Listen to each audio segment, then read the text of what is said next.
tangu Masi Chitai aweze kuendelea na kipindi hiki cha burudani. Asante sana mwenzangu. Mheshimiwa Rais, karibu kwa kipindi cha burudani.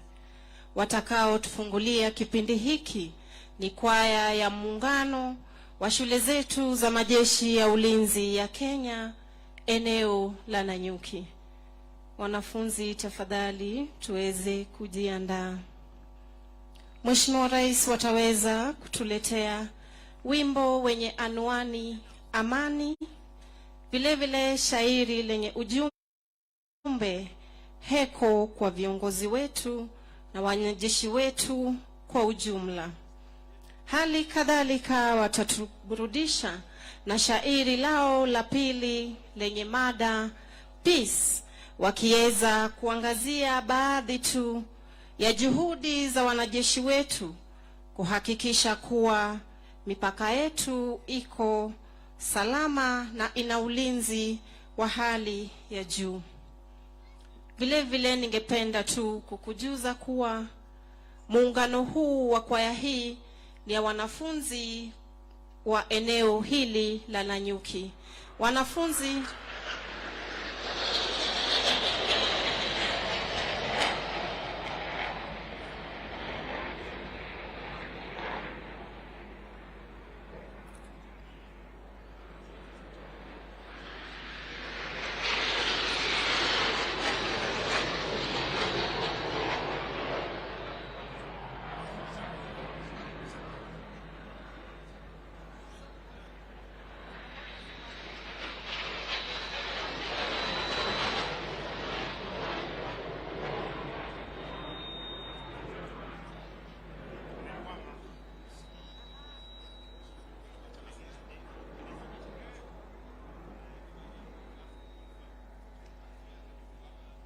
asante sana. Hizo zimekuwa ni ndege zetu za kivita zitakazo tuletea tamasha hapo baadaye. Hivi sasa ni zamu ya wanafunzi wa shule zetu eneo la hapa Nanyuki, na nilivyosema awali wataweza kutuletea wimbo mmoja, vile vile watatuletea shairi linalosema amani, hali kadhalika watatuletea shairi lao la pili linalosema heko, wakisisitiza tu na kuweza kuwapongeza viongozi wetu kwa ajili ya wanajeshi wetu ambao wameweza kuimarika kikazi kwa viwango vya juu zaidi. Shule hizi ni kama vile shule ya msingi ya Laikipia Air Base, shule ya upili ya Laikipia Air Base. Iwapo mko tayari muweze kutupa burudani. Karibuni.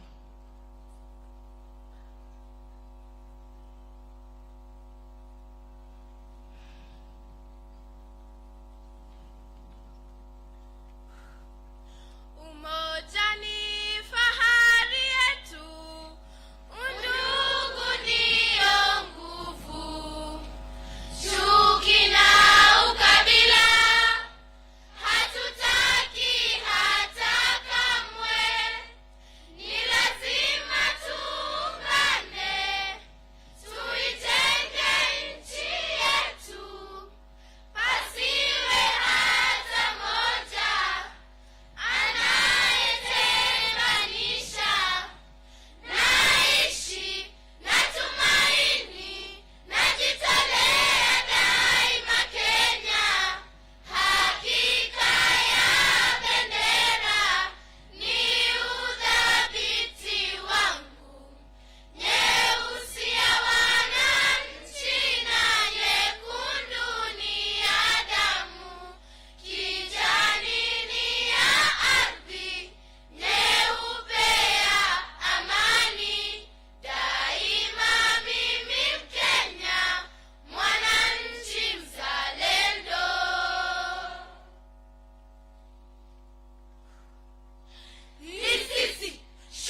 Tuwape makofi mazuri kwa ujumbe wao wa amani, na heko kwa viongozi wetu na wanajeshi wetu kwa ujumla kwa kuweza kuimarisha mipaka yetu. Tuwape makofi tafadhali. Mheshimiwa Rais, tunafuata kipindi cha tamasha la ndege, na kwa mengi zaidi nitampisha mwenzangu Sergeant George Kisuya aweze kutuongoza kwa kipindi hiki maalum. Karibu. Na asante sana mwenzangu Masi Chitai kwa kuweza kutuletea burudani la muziki kutoka kwa shule zetu za majeshi. Na Mheshimiwa Rais, onyesho litakalofuata hivi karibuni ni onyesho la ndege zetu za kivita, ndege aina ya F5, ndege zilizo na uwezo wa kuruka kwa kasi, kuweza kutupa makombora kwenye ngome za adui, hivyo basi kuweza kuangamiza adui kabisa. Mheshimiwa Rais, ndege hizi leo hii zitakuwa zinakuja katika mfumo wa mkuki, katika lugha ya Kimombo arrowhead formation, zikiwa zinatuletea onyesho lijulikanalo kama missing man wing formation. Onyesho hili mara kwa mara, Mheshimiwa Rais, hutumika wakati tumempoteza rubani, afisa wa jeshi wa ngazi za juu au askari vitani. Kama nilivyosema, ndege hizi zitakuja kwa mfumo wa mkuki, kisha ndege moja itajiondoa katika msafara huo. Hivyo basi huacha pengo ambalo huacha wakati mmoja wetu ametuaga. Kwa hivyo tamasha hizi kuweza kuleta kumbukumbu ya wale wote ambao tunaweza kuwapoteza vitani, na Mheshimiwa Rais pia huweza kuwapa heshima kama wale vigogo ambao tuliweza kuwaona.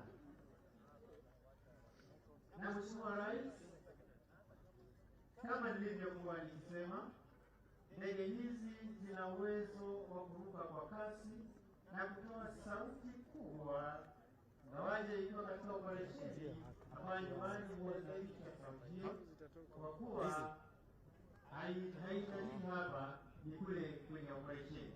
Sauti hii mara kwa mara hutumika kama kati ya silaha ya ndege hii. Tunapoendelea kusubiri ndege hizi, Mheshimiwa Rais, nitaomba tu wana Yellow Wagoners waweze kutupa burudani, kisha tutakapofika nitarejea tena na kuletea tamasha hili moja kwa moja. Mvua nayo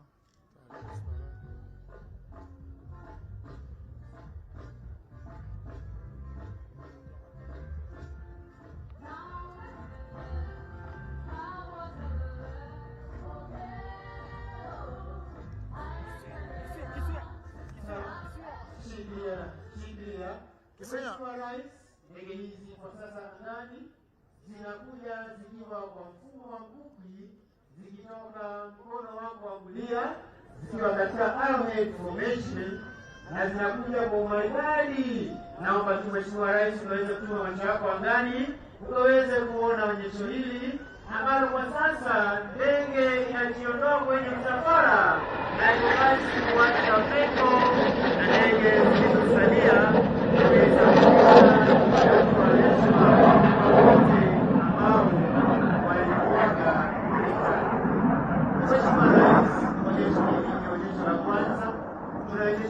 ambalo linakuja bado, ambapo ndege hizi zitakuja moja kwa moja zikituletea maonyesho angani, kila ndege ikiwa kivyake.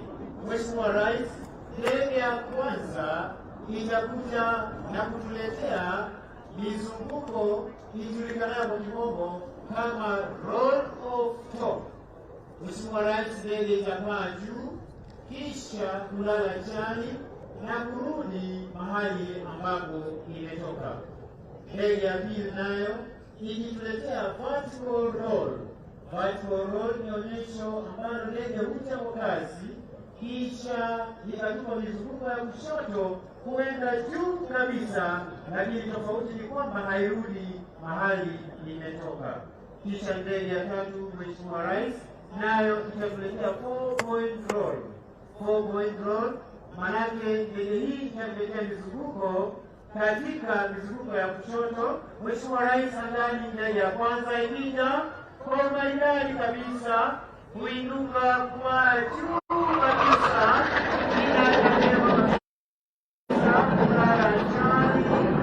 na kuelekea mahali ambapo imetoka. Mheshimiwa Rais, ndege ya pili ikiletea onyesho aina ya vertical roll, ikijiunga kwa maridadi kuchukua kisha kuelekea mbele. Mheshimiwa Rais, ndege ya tatu ikija kwa maridadi kisha inaletea onyesho kwa maridadi forward roll,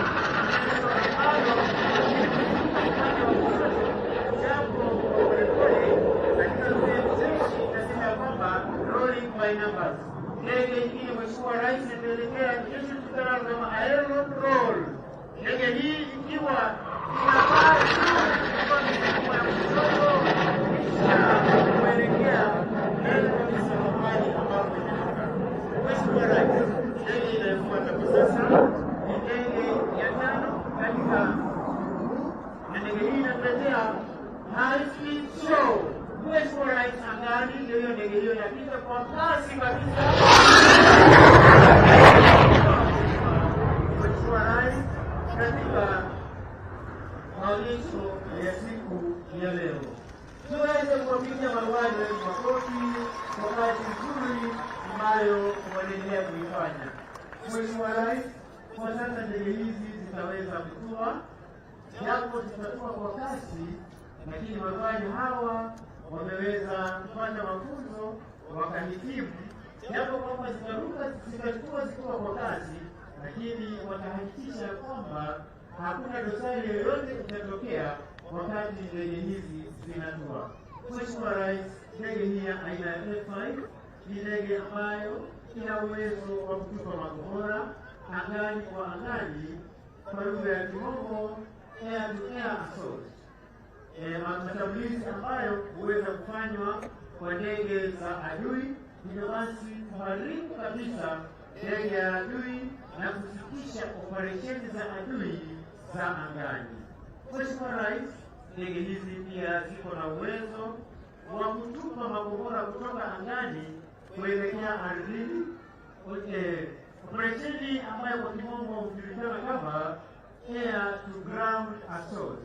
Hivyo basi makombora hayo huweza kutupwa kutoka angani kuelekea kwa ngome za adui na kuharibu vifaa vya adui kabisa, kusitisha operesheni zozote ambazo adui anaweza kufanya.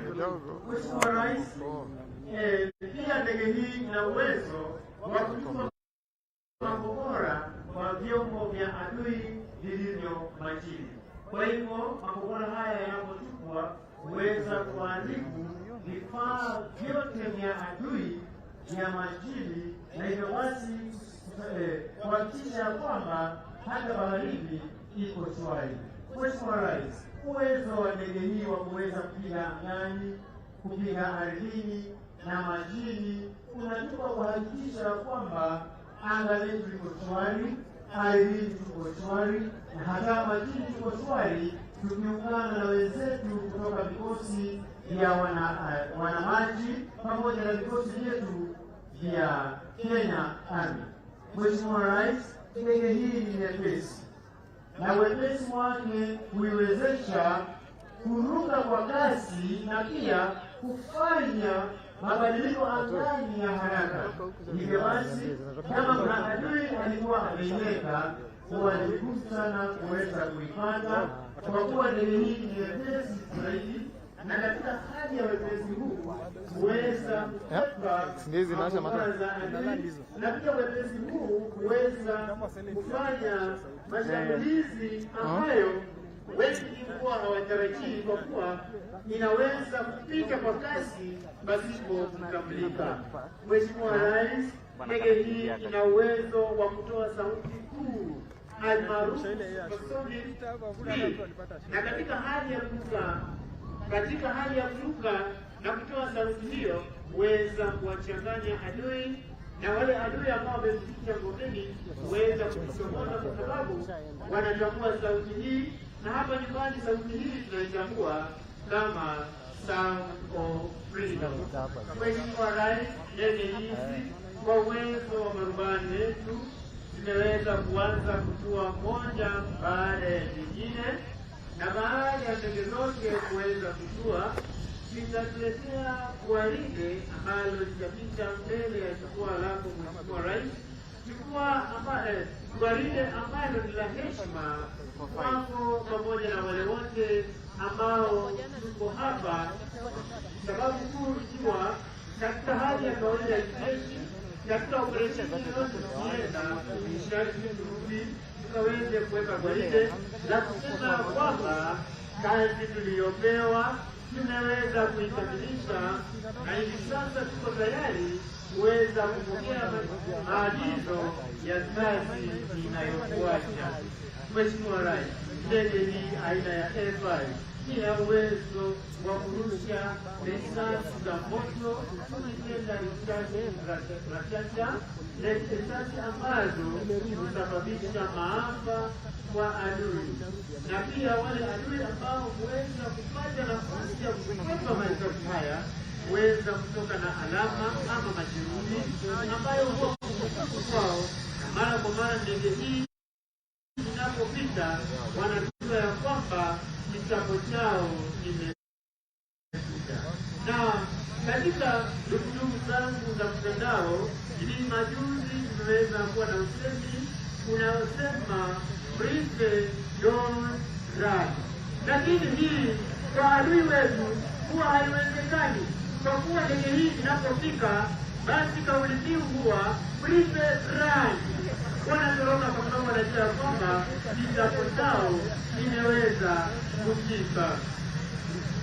Mheshimiwa Rais, kwa sasa ndege hizi zimeweza kutua kwa magari, na hivi sasa zikiweka tayari kuweza kutuletea gwaride za ndege ambazo ni ndege zetu za kivita, ndege ambazo zimeshiriki mara kwa mara katika vita hivi ya wanamgambo ambayo nchini hata vile Somalia, na tunaweza kuona operesheni zake zikiwa kweli zikizaa matunda katika taifa letu na kuleta amani katika taifa letu.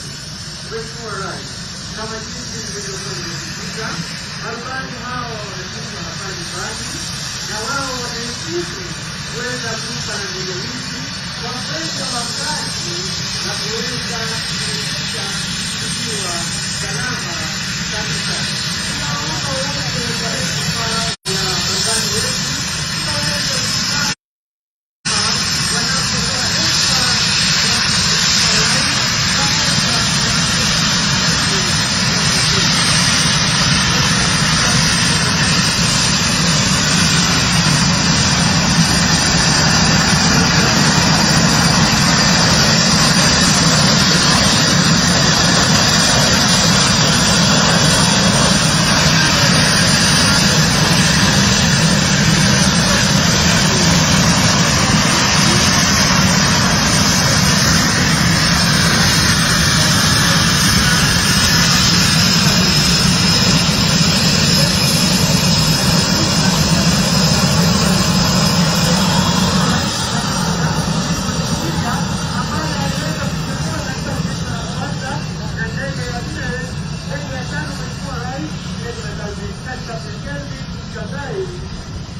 akiwa anasikia onyesho la ndege. Mheshimiwa Rais, huo ndio mwisho wa maonyesho ya ndege. Naomba kwa sasa kwa heshima niweze kumpisha mwenzangu Koplos ya Basi, naye akaweze kutuletea onyesho la wana ya mwili. Asante sana mwenzangu Sergeant Suya. Mheshimiwa Rais, angani hivi sasa ni ndege aina ya Skytrack iliyowabeba wana Kenya Defence Forces Skydivers ambao watakuwa wanatua mahali hapa wakitumia miavuli. Mheshimiwa Rais, mbele ya jukwaa letu rasmi ni ground crew ambao wameweza kuweka alama kuwaonyesha wana free fallers sehemu wanayofaa kutua.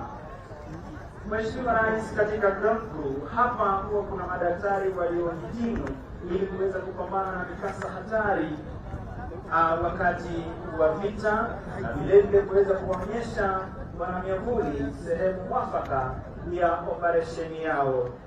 Basi kwa sababu ya hali ya anga vile ilivyo, hivi leo tutakuwa na onyesho linalofahamika kama losho. Onyesho hili ikiwa ni wanamiavuli hawa wakiruka katika kimo kifupi na sio kile kinachotumika wakati wa operesheni. Operesheni hii, Mheshimiwa Rais, hufanyika usiku wa manane wakati maadui huwa wamelala, ili kuweza kuwanyemelea na wasijue ya kwamba wanaweza kuwa wananyemelewa na wanajeshi hawa. Vilevile wanajeshi hawa hutumika kutekeleza operesheni mbalimbali za utafutaji na uokoaji zinazofahamika kama search and rescue, ili kuweza kuwaokoa wananchi wakati watakapokuwa wamekumbwa na majanga ya dharura.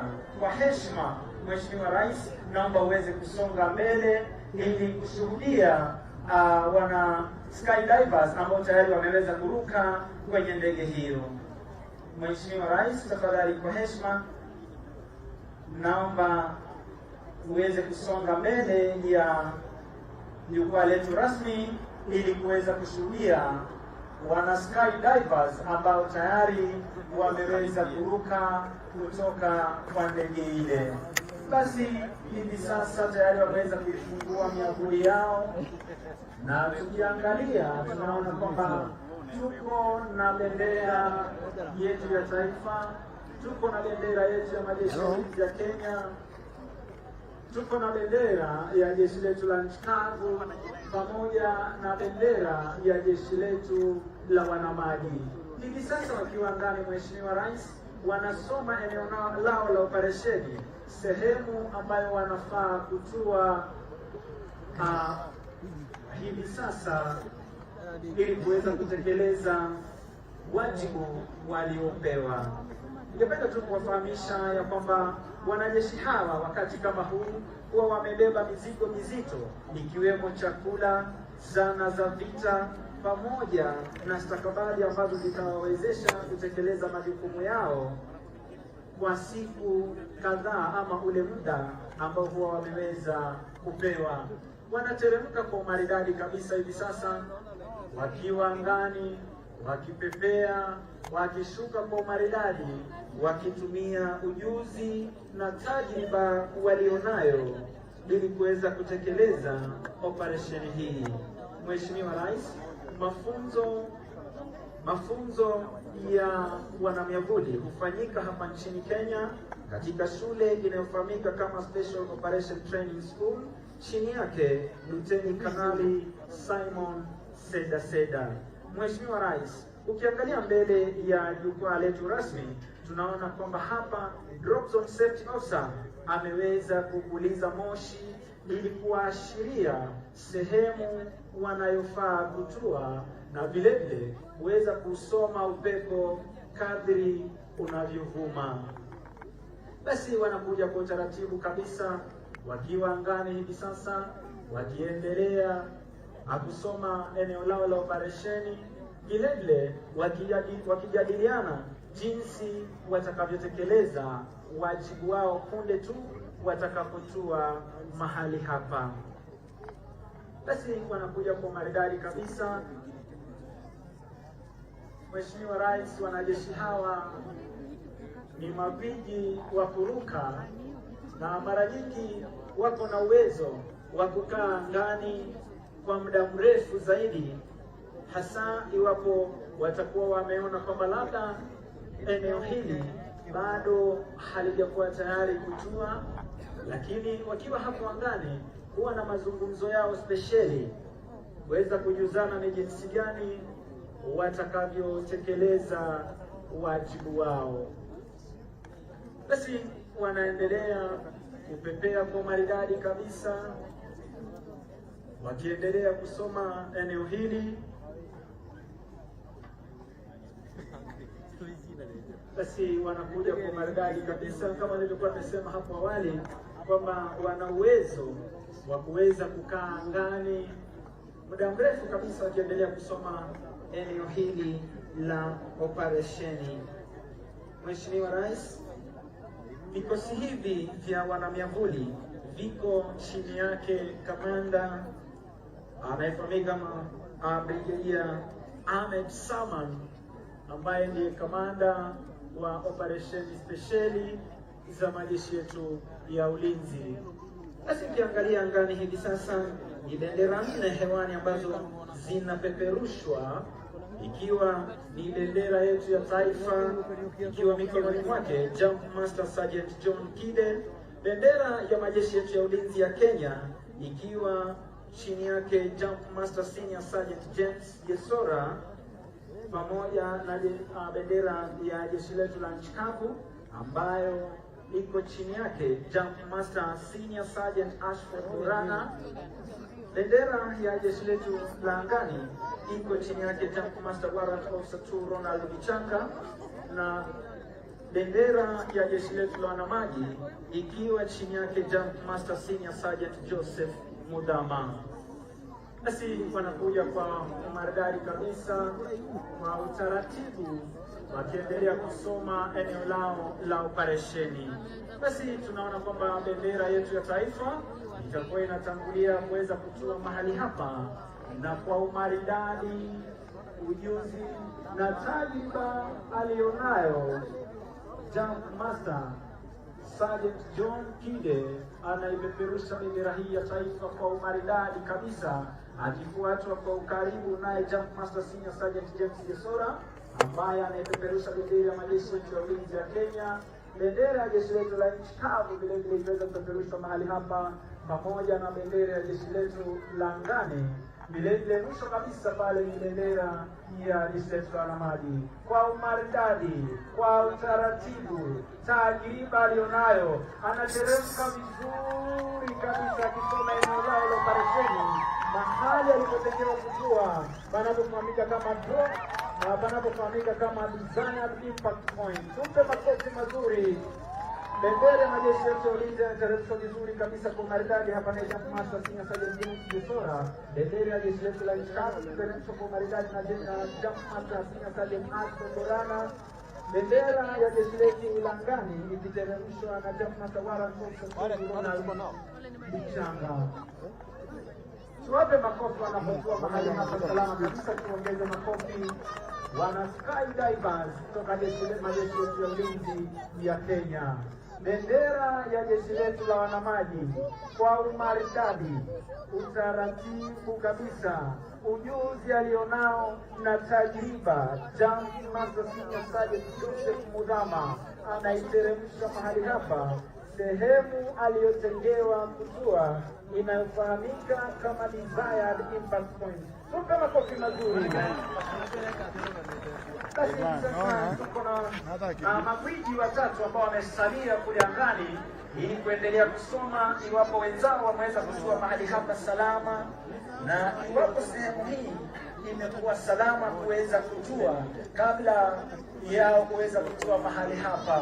Basi hivi sasa wanakuja kwa taratibu kabisa, na kama nilivyokuwa nimesema hapo awali, wanajeshi hawa wana uwezo wa kukaa angani kwa muda mrefu zaidi kutokana na mafunzo walioweza kuyapokea kutoka kwa shule yetu hapa nchini Kenya inayofahamika kama Special Operation Training School, ambayo huwapea mafunzo wanajeshi hawa wanaotekeleza operesheni spesheli za majeshi yetu ya ulinzi ya Kenya.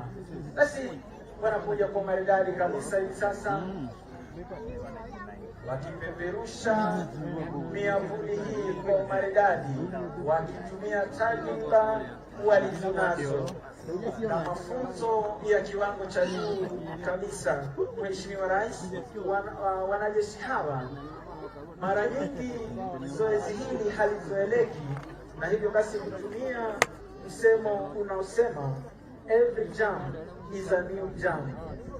Kwenye zoezi hili mwanajeshi hawezi kusema kwamba niliruka vizuri jana, nimeruka vizuri asubuhi, kwa hivyo basi mimi nimezoea kufanya kazi hii, ila huweza kuwa makini kila wakati anapotua mahali hapa.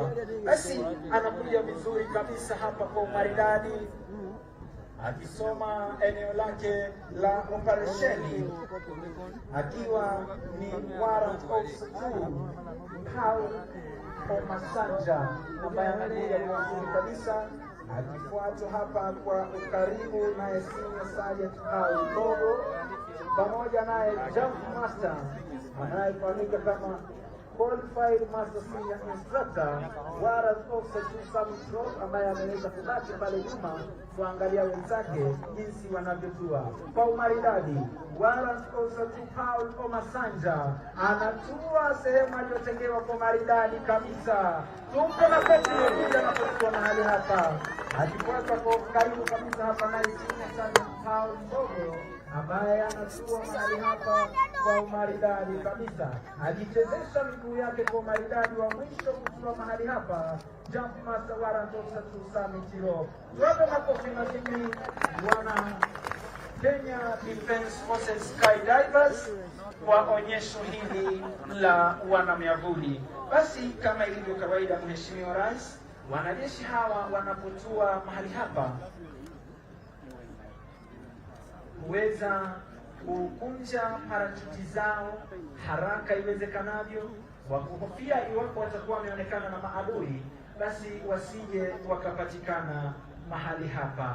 Basi wanapoendelea na zoezi hili, pamoja na kupokea amri kutoka kwa kamanda anayeendesha zoezi hili, nitawarudishia wana Yellow Wagoners waweze kutuletea burudani.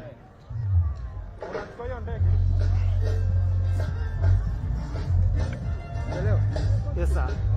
Mambo.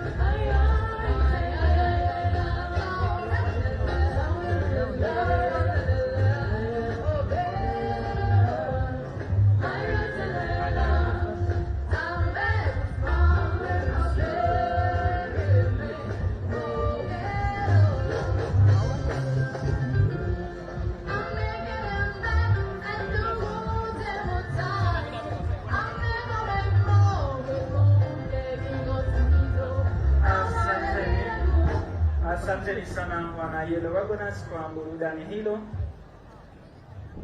Hivi sasa wamejipanga ili kuweza kupita mbele ya jukwaa la mgeni wetu rasmi, ili kuweza kupeana heshima yao kama ilivyo kwenye desturi zetu za kijeshi.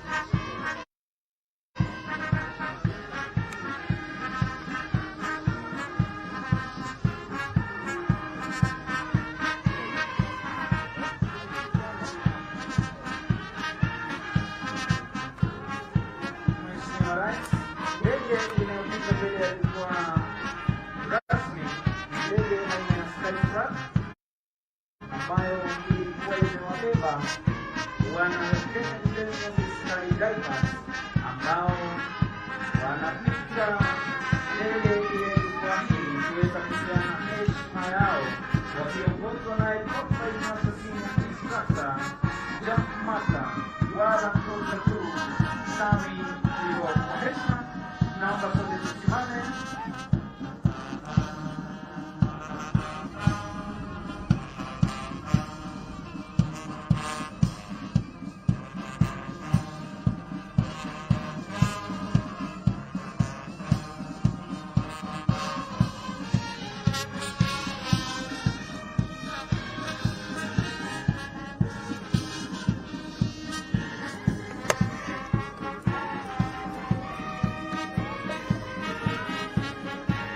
Asanteni. Kwa heshima tunaweza kuketi tafadhali.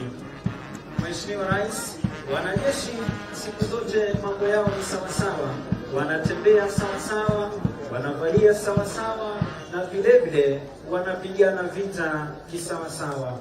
Huo ndio mwisho wa onyesho la wana Kenya Defence Forces Skydivers, na tutarudisha kwa mwenzangu Sergeant Kisango ambaye aweze kuendelea.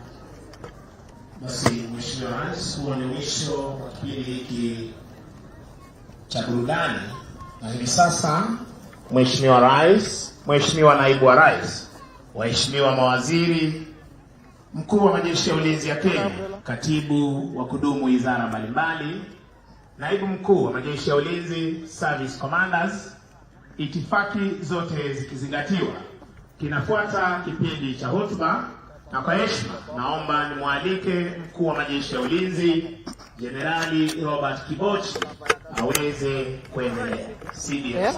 Umbrella. Sikiza sasa. Atu, jaribu. Niangalie nani.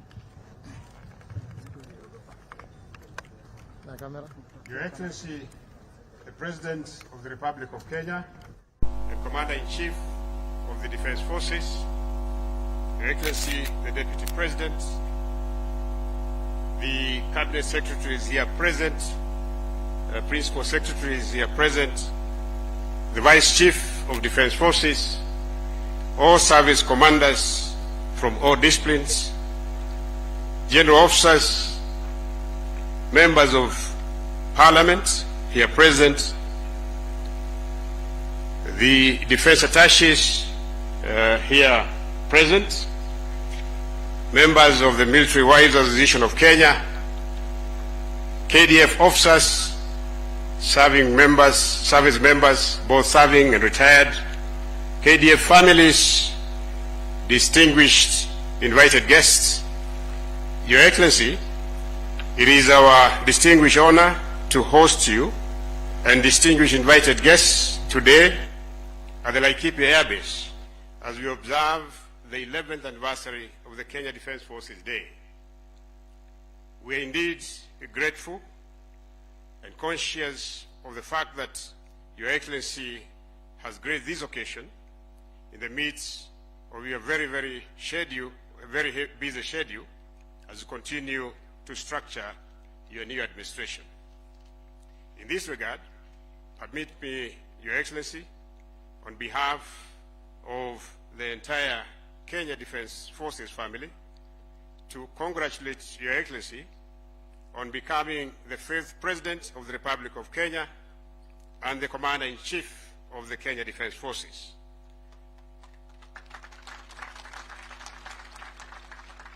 We commit to serve under your command with dedication and fidelity in the fulfillment of the KDF constitutional mandates of defense and protection of Kenya's territorial integrity and sovereignty. Whereas this day marks a solemn occasion on which we celebrate the gallant Kenyan officers and service members who have paid the ultimate price while serving our great nation, we also pay tribute to those who served alongside them and suffered the scars of war, and not forgetting dear families who survived them. Indeed, the essence, valor, and strength of every KDF soldier is anchored in the support of families who are the backbone of our very existence. Your Excellency, the families of our gallant officers and soldiers, whom we salute today, have made great contributions, and we recognize this contribution as one and the ongoing establishment of the Veteran Affairs Directorate following the enactment of the Military Veteran Act of 2022. In defending the country against external aggression, KDF troops have robustly continued to undertake counter-terrorism operations within and beyond our borders, which has significantly degraded the Al-Shabaab menace. In all KDF deployments, we continue also to carry out humanitarian civic action in support of local communities as part of humanitarian civic action.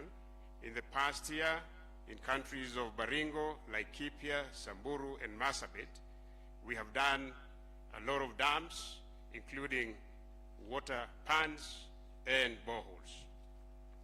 KDF has, within the multi-agency framework, delivered on its mandate of assisting and cooperating with MDAs towards the provision of services to the Kenyan people. In addition, in response to climate change, KDF, through the Environmental Soldier Program, established in 2008, continues to partner with the other stakeholders in afforestation efforts and tree planting across the country. As we mark this day, we assure the Kenyan people of KDF's commitment to the defense and protection of our motherland, as this is our sacred duty and calling. It is now my duty and honor to humbly request Your Excellency to address the officers, service members, military families, and invited guests. Your Excellency, sir.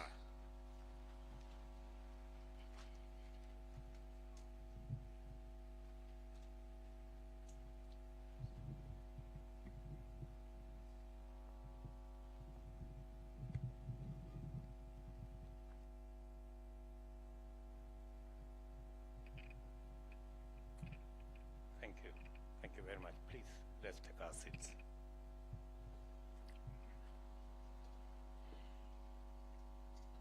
Distinguished guests, ladies and gentlemen, it is my distinguished honor to join you today to observe the 11th anniversary of the KDF Day. This is a day dedicated to the remembrance of those of our gallant soldiers who have paid the ultimate price in the defense of our Republic, Kenya. We pay homage to the bravery of our warriors in defending and protecting our sovereignty, territorial integrity in diverse engagements. As Commander-in-Chief, I note with approval that the theme of this year's KDF Day is, and I quote, soldier-centric approaches towards the upscaling of mission readiness. End of quote. Indeed, this underpins the sense of duty that the troops continue to exemplify.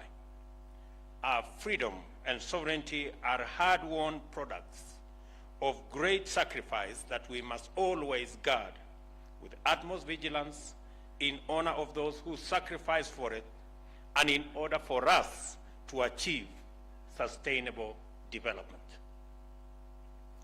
Our territorial integrity relies on our defense forces, and its members must therefore always be prepared for every exigency with the requisite tools, capabilities, and motivation.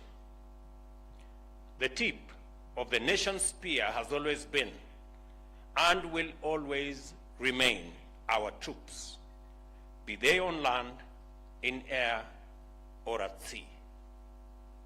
The government commits, and the government commitments in this regard will remain paramount, and we will continue to invest in our men and women in uniform through the provision of training and education, complemented by the acquisition of relevant weapon systems, equipment, and guaranteeing access to medical care that is holistic, that is reliable, and effective. The KDF must remain thoroughly professional in order to secure the nation against all threats by offering credible deterrence, and also stay robust enough to engage any threat to Kenya's national security and interests. Having been recently briefed on aspects of research and development undertaken by the KDF, some of which were showcased at the just concluded Nairobi International Trade Fair, I look forward to seeing more innovations from the military family. It is desirable that the solutions out of your laboratories and workshops are not exclusively focused on defense and security. I urge you to also seek to address human security needs of the citizenry, like food security and affordable housing.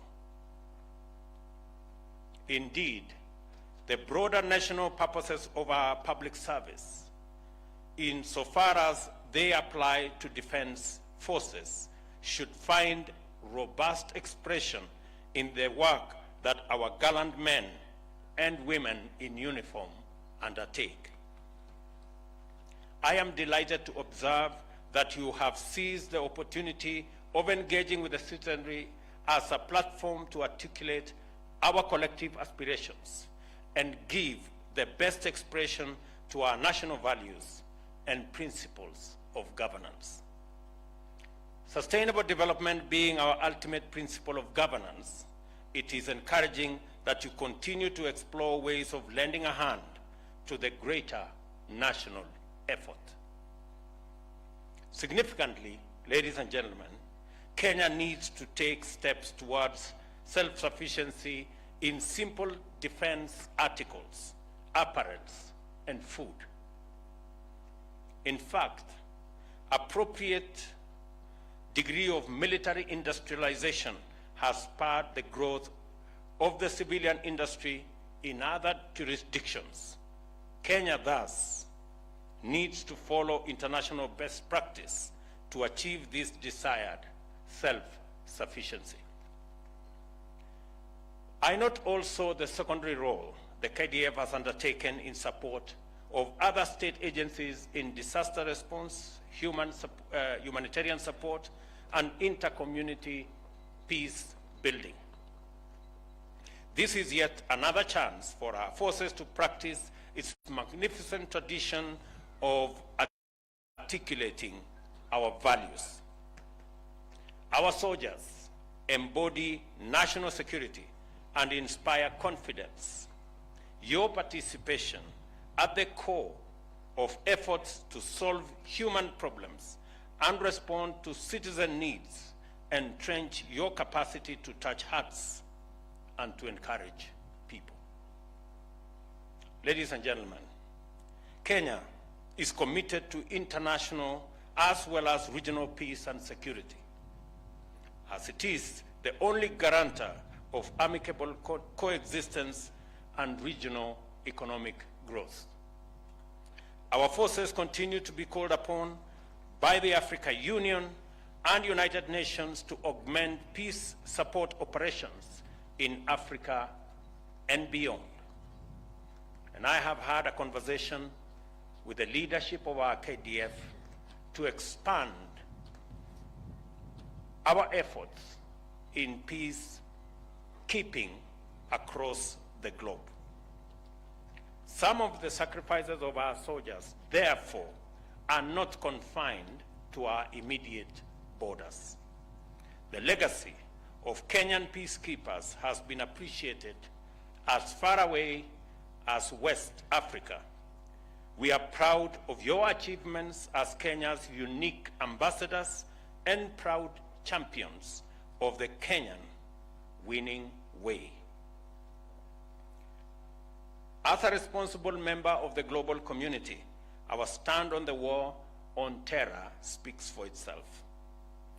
For this reason, KDF is in Somalia, having been invited among other nations to support the United Nations and the Africa Union Transition Mission in Somalia, formerly AMISOM.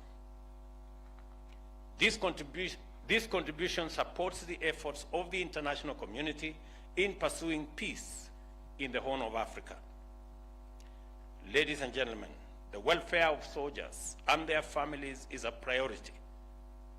I therefore appreciate the establishment of the various KDF regional hospitals in order to bring closer the requisite preventive and curative health to families and veterans.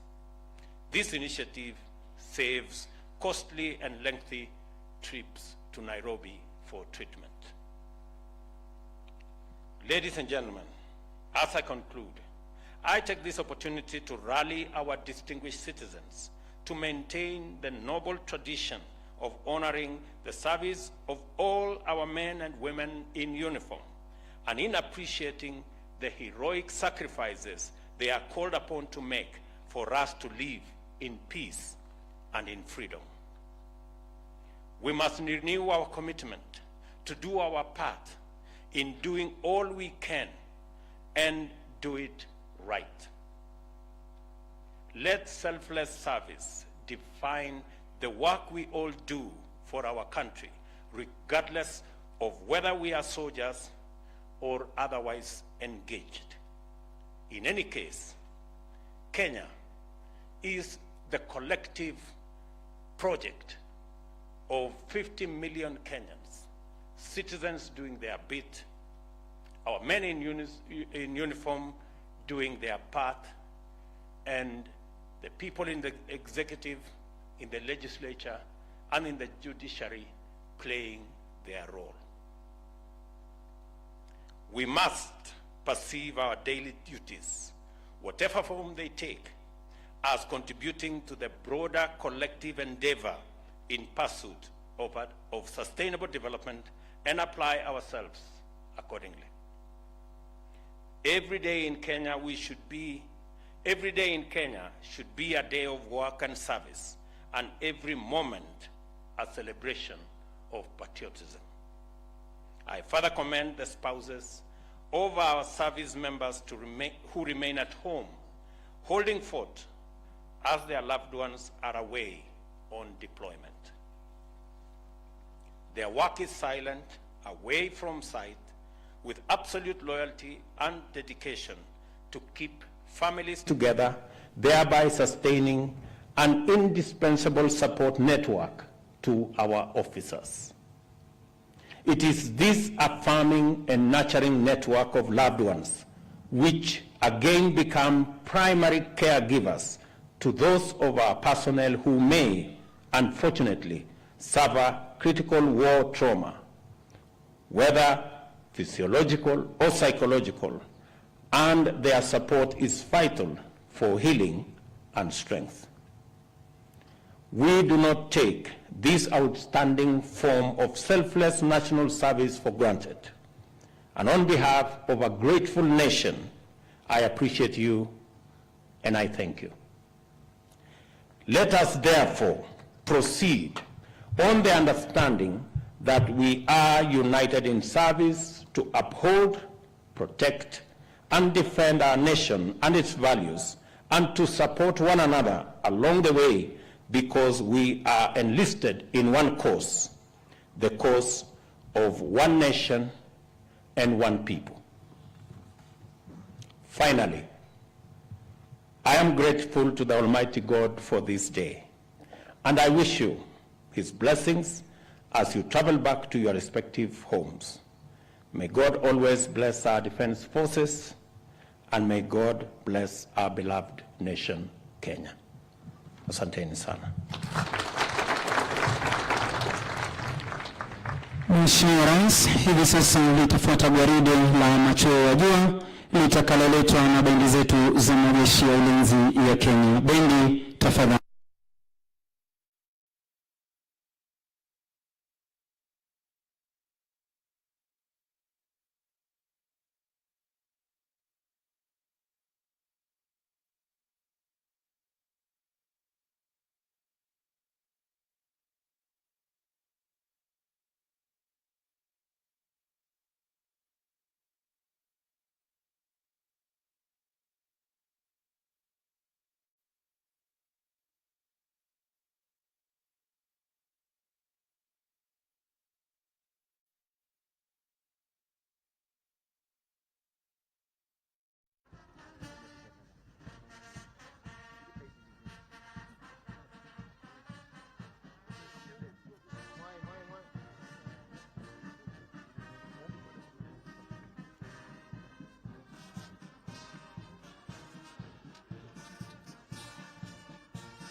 Kwa heshima naomba sote tusimame kwa wimbo spesheli wa kuwakumbuka mashujaa waliotuacha unaofahamika kama Fallen Heroes.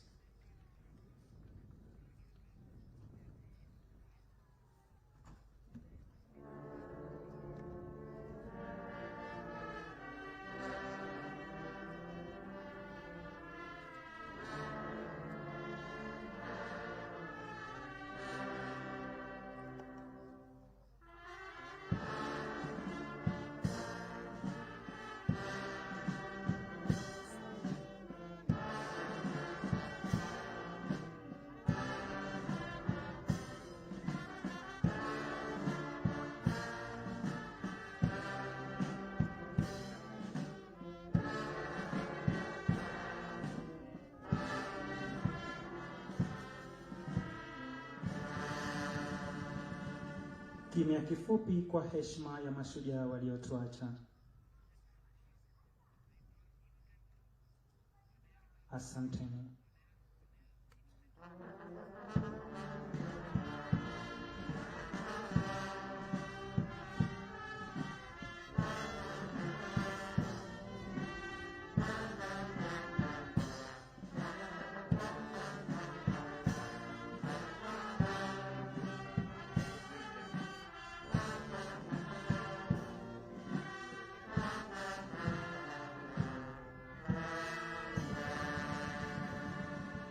Tubaki tukiwa tumesimama kwa wimbo wa Injili, wimbo wa kushikisha bendera, wimbo wetu wa taifa na wimbo wa Jumuiya ya Afrika Mashariki.